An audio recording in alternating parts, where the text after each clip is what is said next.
Mūsdienās cilvēkiem nav svešs vārds zobu balināšana.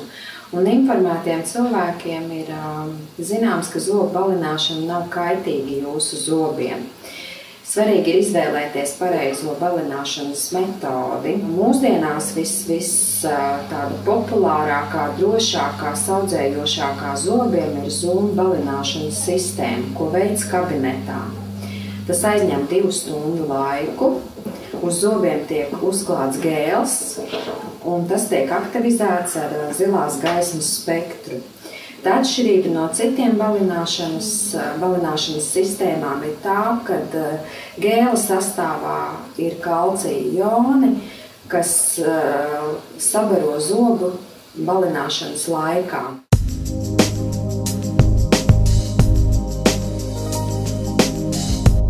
Zobu balināšanas laikā zobs tiek iztīrīts no iekšpuses, tiek izvilkts iekšējais pigments, kas rodās no pārtikas, no dzērieniem, no medikamentiem.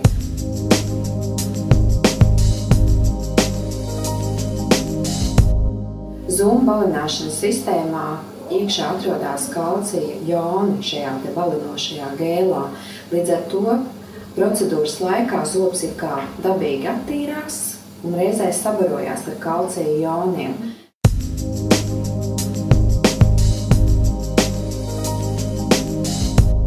Ļoti bieži pēc balināšanas cilvēks, kas ir iepriekš smēķējis, tā balināšana viņam ir devusi impulsu atmest smēķēšanu, tātad rūpēties par savu veselīgo dzīvesveidu.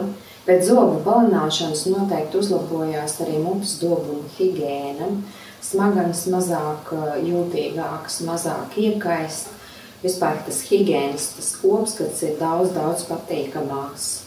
Lai saglabātu to baltumu, cilvēks ir motivēts atnākt reizi pusgadā uz higiēnu, ja vajadzīgs vēl biežāk, lietot zobu diegu, vairāk tīrīt zobus, un tas viss kopumā noved pie tā, ka uzlabojās mutes dobuma higiēna un stāvoklis kopumā.